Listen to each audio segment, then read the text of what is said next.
I'm still completely whooped from yesterday digging out the cave-in at the end of the grandfather's lost mine, but this video this morning is just to let you know that I did buy a whole bunch of gold from this family 8 weeks ago.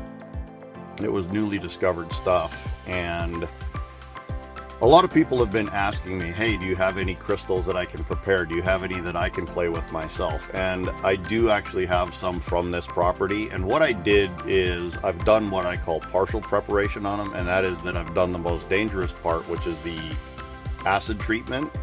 So I have some specimens that are partially prepared, and I'm going to offer them for sale on Gold Bay this week. And the reason I'm doing this is a lot of people want to learn how to prepare specimens themselves and to reveal what's underneath the rock. So the rest of this video, I'm going to show you some pictures of stuff that I will have for sale, and you'll have to watch for them on Gold Bay. I hope you enjoy it, and let's see if this kind of gold specimen has market. I don't know if it does. No one's ever done this before. So I'm going to leave it up to you guys. Let me know, is this the kind of thing that you would like to be buying from me? Is stuff that you can actually learn now how to do all of the things that I've been doing for years that you guys love and are inspired by.